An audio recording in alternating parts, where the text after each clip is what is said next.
Good afternoon, ladies and gentlemen. This is Mr. Holmes getting ready to talk to you guys about factoring trinomials. What I would like for you guys to understand is that when you're dealing with a trinomial, you have three terms. My first term in this case here is 5w to the 6th power, my negative 25w to the 4th power, and my 30w squared. These are the three terms that I'm getting ready to factor. One rule of thumb that we must keep in mind is we must ask ourselves, does there lie a GCF that all of them have? Okay, in this case here, when I say GCF, does there lie a factor that all three terms share alike? All three of them must share a term alike in order for that factor to be considered a GCF, greatest common factor. Okay, so we want the greatest common factor. In doing so, we must look at all numbers and variables. Okay, when you look at the numbers, in this case 5, negative 25, and 30, we ask ourselves, does there lie a factor that all of them share? In other words, we ask ourselves, does there lie a number that all three terms are divisible by? In this case, we can say yes, all three terms are divisible by the number 5. So part of my GCF in this case would be 5. 5 divides 5, 5 divides negative 25, and 5 divides 30.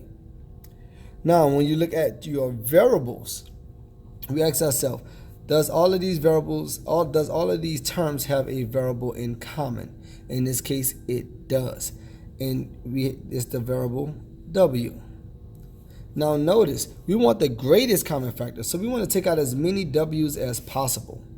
Here we have 2 W's, here we have 4, here we have 6. Okay, so the most W's we can take out is not 6 because these two only have 4 and 2 respectively. So the most we can take out in this case is 2 W's. So that's why we get that W squared. When you do this, what I want you to understand, your GCF will be on the outside of your parentheses. So in this case, we'll have 5w squared. And it will remain on the outside of your parentheses even in your final answer. Now, in the inside of the parentheses, it will be the quotient, what we get once you go back and divide each one of these terms by 5w squared. Okay, so on the side here, I'm going to put my trinomial, which is 5w to the 6th minus 25w to the 4th plus 30w squared. In my trinomial now, what I'm showing you is I'm going to show you how you get what's remaining here in parentheses. I'm going to go back with all three terms, and I'm going to divide all three terms by 5w squared, which is my GCF.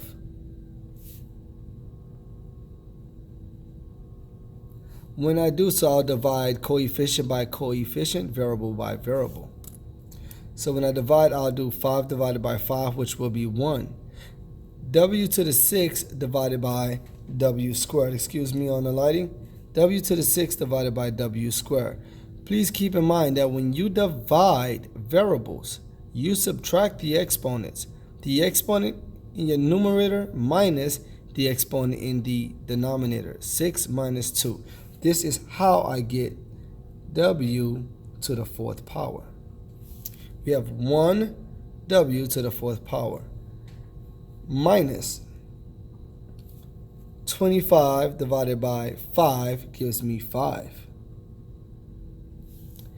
W to the 4th divided by w squared. Here we have common variables, so we must subtract 4 minus 2. This is how I get my w squared.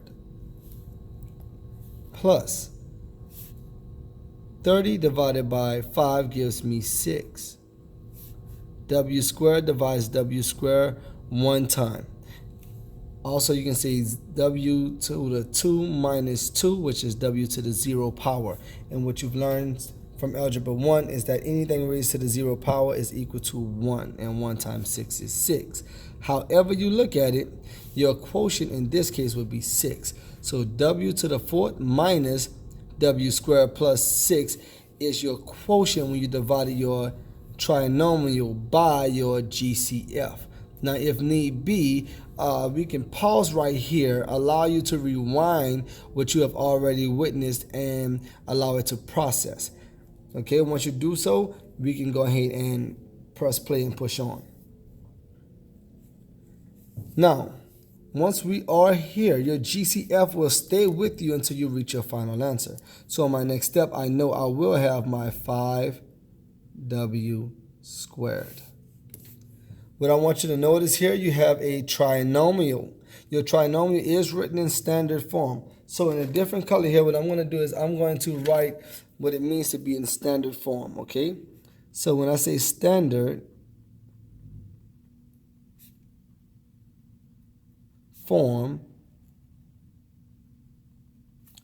what I mean by this is it's written in the form of a x squared plus bx plus c, where the coefficient of a is in front of the first variable, my coefficient of b is in front of my middle variable, and my constant is by itself.